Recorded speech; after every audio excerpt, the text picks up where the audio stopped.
who are having a discussion about enrolling in a university course.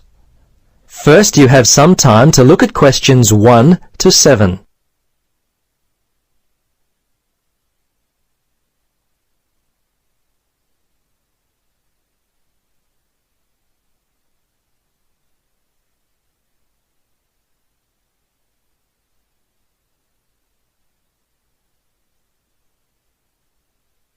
Now, listen carefully and answer questions 1 to 7. Registrar's office, this is Pam. Yes, hello. I'm calling about enrolling to study at the university. This is the right number? Yes, this is Mitchford University admissions. What would you like to know? Well, basically I need to know what I have to do to be enrolled as a student. You see, I'm currently studying education at another school. I've just finished my first year, but I'm not really enjoying it. I think I'm more interested in accounting. My dad teaches maths, so I thought it might be a good choice. Well, better than business anyway. Okay. Have you received a registration pack? No? How can I get one of those? Well, you've got to have one to register. You can enroll at the university at any time after you receive a registration pack. These are usually available from September for first-year and transferring students, and from November for returning students. On the basis of the information contained in the registration pack, you should attempt to make a firm choice about which courses to study before completing your form. I see. So I've only got a month to get my registration pack in. Can you send me one? Sure.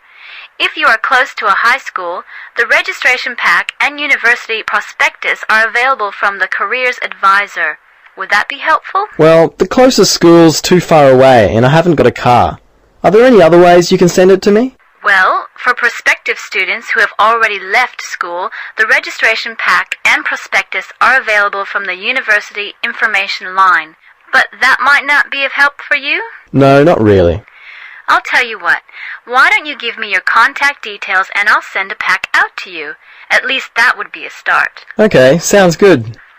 Right.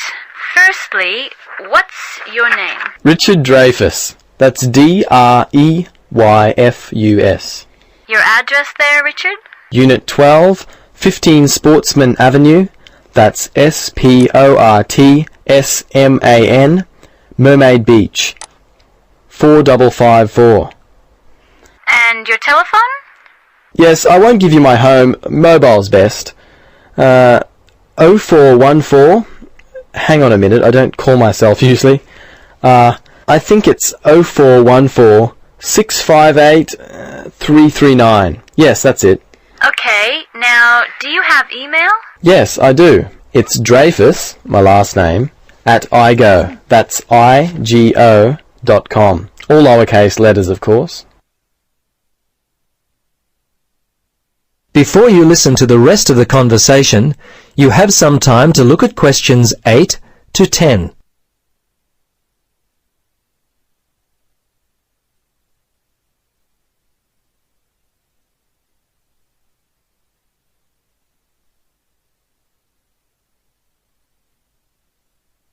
Now listen carefully and answer questions 8 to 10.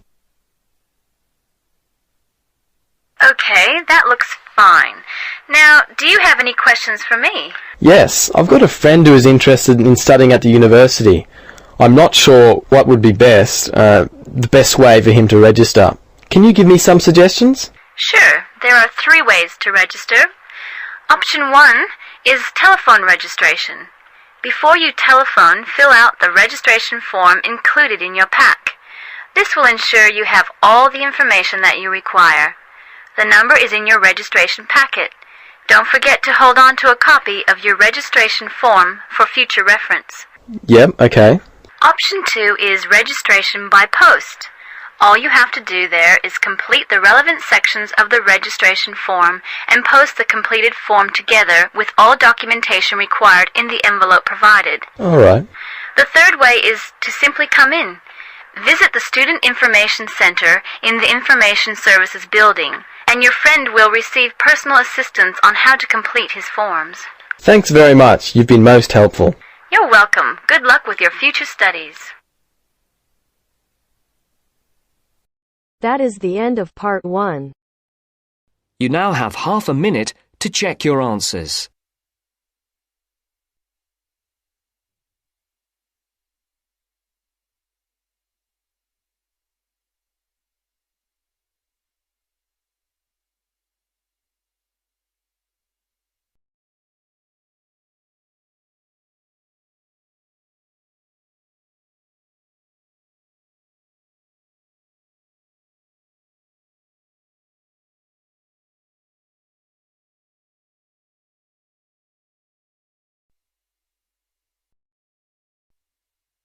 Now turns to part 2.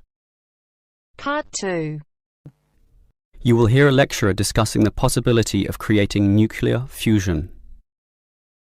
First, you have some time to look at questions 11 to 15.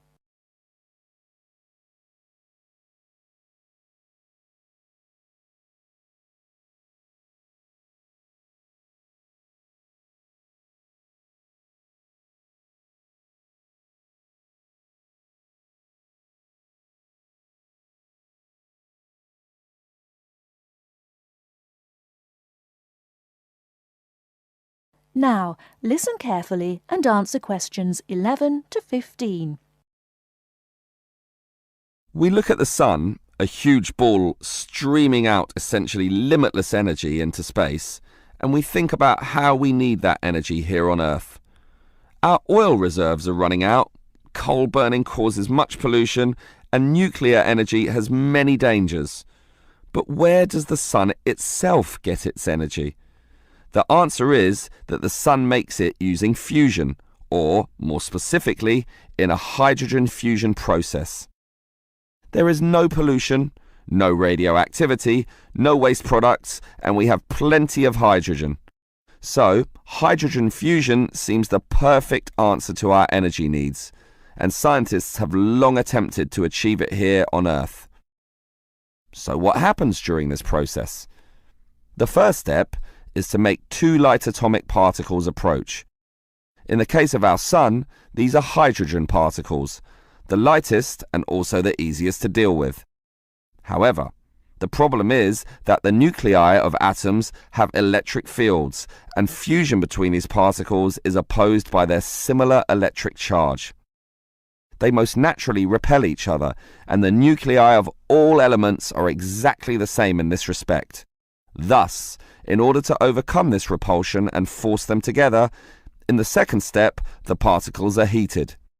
The trouble is, you need a lot of heat, incredible temperatures of the sort only seen on the surface of the sun. This is many millions of degrees, far higher than the melting point of any known material.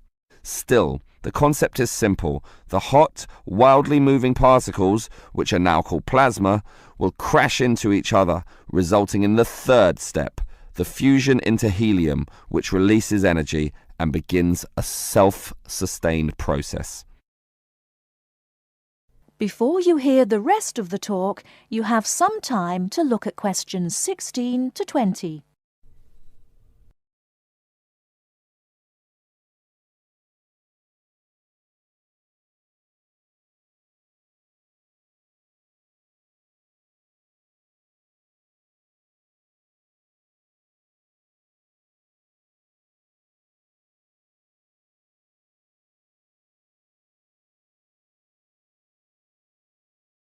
Now listen and answer questions 16 to 20.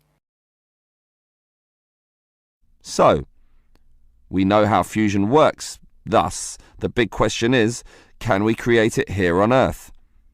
We actually have the technology to superheat hydrogen into plasma, but no container on Earth can deal with those temperatures. Thus, we need to confine this superheated material so that it doesn't touch anything. For that, we need a special reactor, and most research has focused on an apparatus known as a tokamak system. That's Tokamak, an acronym from some Russian words meaning toroidal chamber with magnetic field. It's an apt name, since a very powerful magnetic field is used to confine and suspend the superhot plasma in the air so that it doesn't touch anything. This is possible only because this plasma has an electric charge, which interacts with the magnetic field.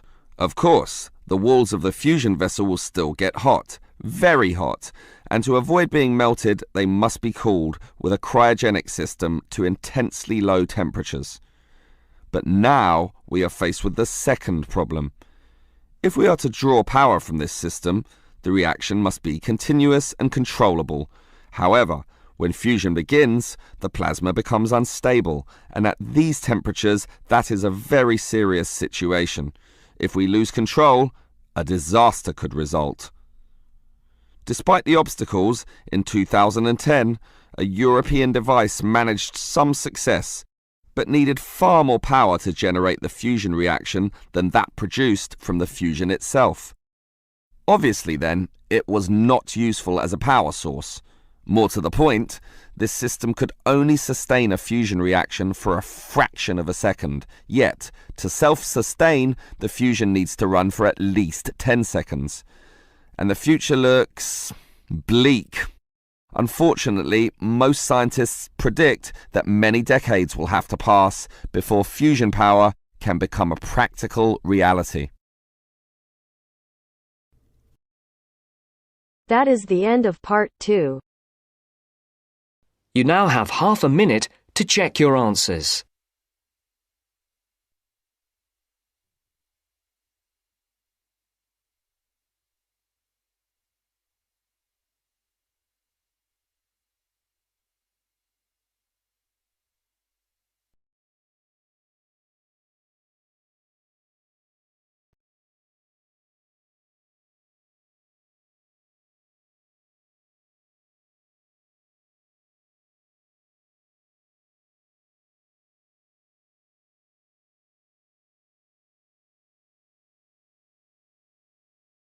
Now turns to part 3.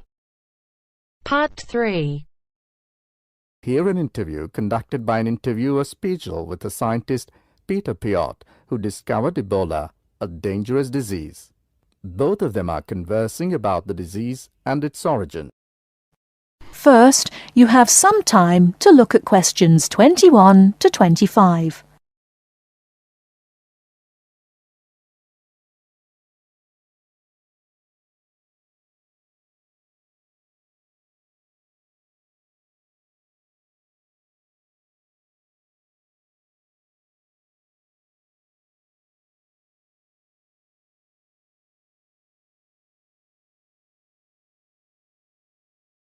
Now listen carefully and answer questions 21 to 25. Professor Piot, as a young scientist in Antwerp, you were part of the team that discovered the Ebola virus in 1976. Can you tell how did it happen? I still remember. Some day in September, a pilot from Sabina Airlines brought us a shiny blue thermos and a letter from a doctor in Kinshasa, in what was then Zara in the thermos. He wrote there was a blood sample from a Belgian nun who had recently fallen ill from a mysterious sickness in Yambuku, a remote village in the northern part of the country. He asked us to test the sample for yellow fever. These days, Ebola may only be researched in high-security laboratories. How did you protect yourself back then? We had no idea how dangerous the virus that we were dealing with was. And there were no high-security labs in Belgium back then. We just wore our white lab coats and protective gloves. When we opened the thermos, the ice inside had largely melted and one of the valves had broken. Blood and glass shards were floating in ice water.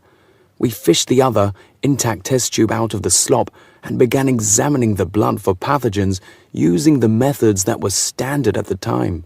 But the yellow fever virus apparently had nothing to do with the nun's illness. No, and the test for Lassa fever and typhoid fever were also negative. What then could be? Our hopes were dependent on being able to isolate the virus from the sample. To do so, we injected it into mice and other lab animals. At first, nothing happened for several days. We thought that perhaps the pathogen had been damaged from insufficient refrigeration in the thermos. But then, one animal after the next began to die. we began to realize that the sample contained something quite deadly. But you continued. Other samples from the nun who had just died arrived from Kinshasa when we were just about able to begin examining the virus under the electron microscope. The World Health Organization entrusted us to send all of our samples to a high-security lab in England. But my boss at the time wanted to bring our work to a conclusion no matter what. He grabbed a vial containing virus material to examine it, but his hand was shaking and he dropped it on a colleague's foot. The vial shattered. My only thought was, oh shit! We immediately disinfected everything, and luckily our colleague was wearing thick leather shoes. Nothing happened to any of us. Before you hear the rest of the talk, you have some time to look at questions 26 to 30.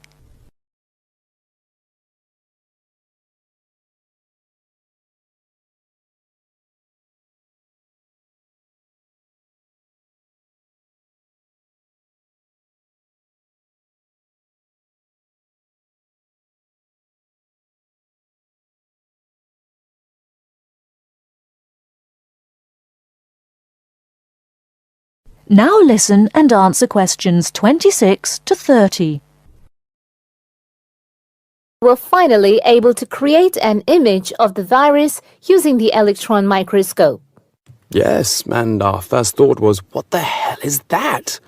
The virus that we'd spent so much time searching for was a very big, long, and worm-like. It had no similarities with yellow fever. Rather, it looked like the extremely dangerous Marburg virus, which, like Ebola, causes a hemorrhagic fever. In the 1960s, the virus killed several laboratory workers in Marburg, Germany. Were you afraid at that point? I knew almost nothing about the Marburg virus at the time. When I tell my students about it today, they think I must be from the Stone Age. But I actually had to go to the library and look it up in the Atlas of Virology. It was the American Center for Disease Control which determined a short time later that it wasn't the Marburg virus, but a related unknown virus. Hundreds of people had already succumbed to the virus in Yambuku and the area around it. You were also the one who gave the virus its name. Why Ebola?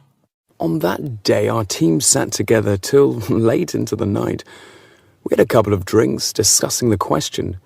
We definitely didn't want to name the new pathogen Yambuku virus, because that would have stigmatized the place forever. There was a map hanging on the wall, and our American team leader suggested looking at the nearest river and giving the virus its name. It was the Ebola River. So by around 3 or 4 in the morning, we had found a name. But the map was small and inaccurate. We only learned later that the nearest river was actually a different one.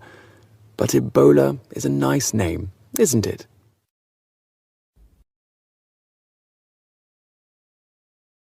That is the end of part 3. You now have half a minute to check your answers.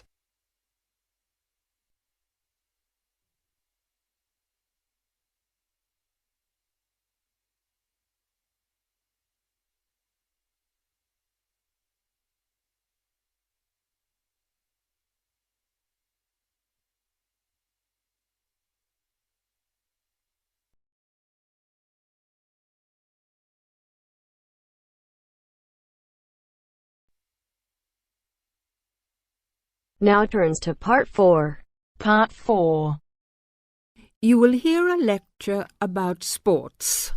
First, you have some time to look at questions 31 to 40.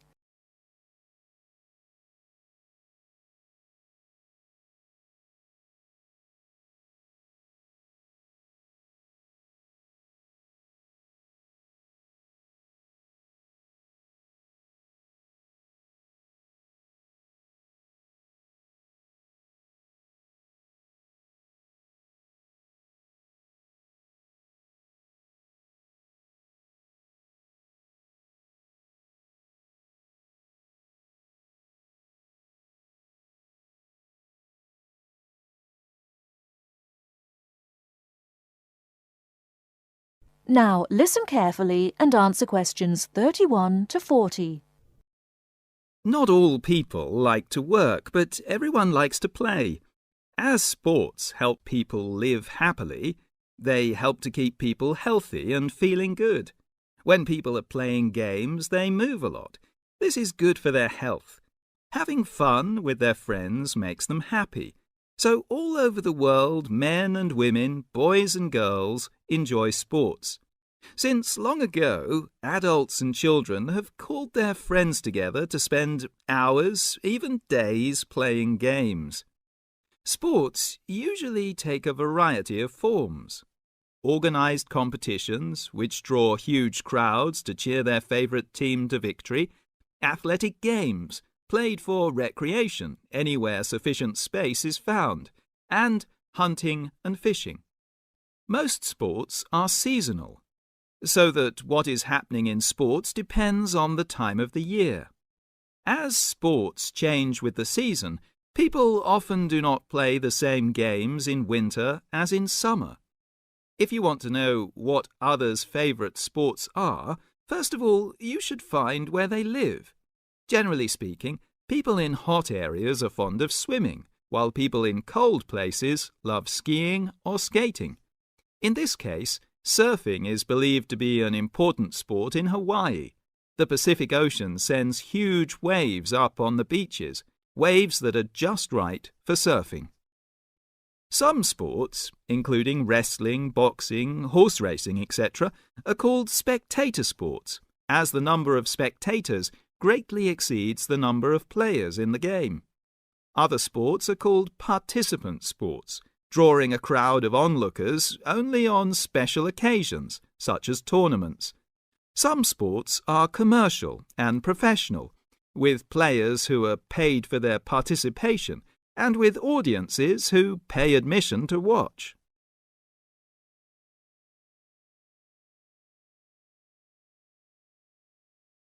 That is the end of part 4. You now have half a minute to check your answers.